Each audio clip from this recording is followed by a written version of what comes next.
నేటి ధరణి న్యూస్కి స్వాగతం. పిఠాపురంలో ఘనంగా వాసవి కన్యక పరమేశ్వరి అమ్మవారు ఆత్మార్పణ దినోత్సవం. నేటి ధరణి న్యూస్.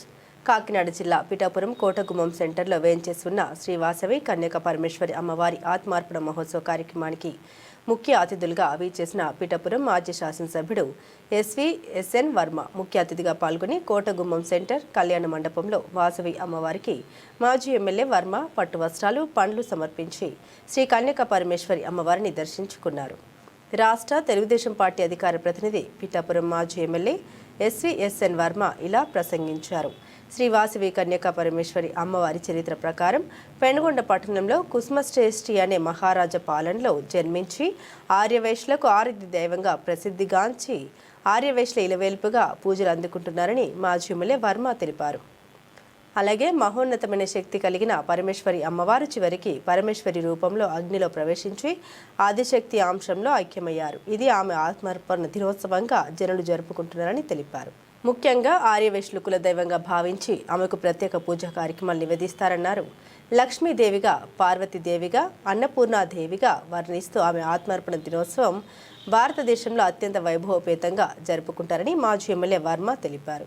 ఈ కార్యక్రమంలో మాజీ ఎమ్మెల్యే వర్మ వెంట పిఠాపురం తెలుగుదేశం పార్టీ పట్టణ అధ్యక్షుడు బొజ్జ సతీష్, గొల్లప్రోలు తెలుగుదేశం పార్టీ పట్టణ అధ్యక్షుడు గుండ్ర సుబ్బారావు, సోం సత్యనారాయణ, పలువురు టీడీపీ కార్యకర్తలు, ఆర్యవైశ్య సంఘాల సభ్యులు, పెద్దలు, పెత్తందారులు ఈ కార్యక్రమంలో పాల్గొని తరించారు.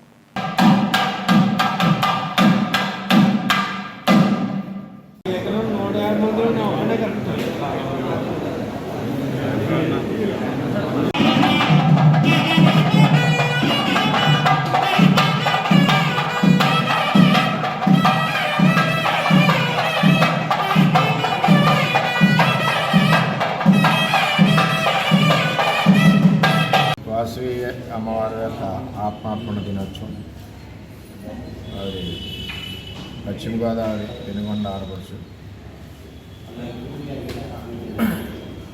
ఒక రాజుగారు యొక్క తప్పుడు ఆలోచన, తప్పుడు నిర్ణయానికి ఆవిడ తలొగ్గకుండా ఆత్మార్పణ చేస్తుంది. అంటే అమ్మవారి యొక్క ఆత్మార్పణ అన్నది భారతీయ సంస్కృతిలో స్త్రీలకి ఇచ్చి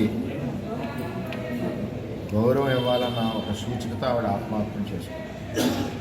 మరి అటువంటిది ఈరోజు రాష్ట్ర ప్రభుత్వం, కూటమి ప్రభుత్వంలో చంద్రబాబు నాయుడు గారు ఆత్మార్పణ దినోత్సవం అధికారికంగా చేయడం కూడా మరి హిందూ సాంప్రదాయంలో పూర్వ చరిత్రని మరొకసారి ఈ వైశ్యులే కాకుండా అన్ని వర్గాల వారికి చెందిన ఆడపడుచు మరొకసారి జ్ఞాపకుని భావి తరాల వారికి కూడా ఈ ఆత్మార్పణ చేసుకోవడానికి గల కారణాలు ఏమిటి, మరి అవి చరిత్ర ఏంటి, ఇవన్నీ తెలుసుకోవాలి. కాబట్టి రాష్ట్ర ప్రభుత్వం ఇవాళ అధికారికంగా ప్రకటించడం గర్వకారణం. ఈరోజు మా పిఠాపురంలో వైశ్యులందరూ కూడా ఈ కార్యక్రమం చాలా బ్రహ్మాండంగా చేస్తున్నారు. నన్ను పిలిచినందుకు కూడా వారందరికీ ధన్యవాదాలు తెలియజేస్తాను.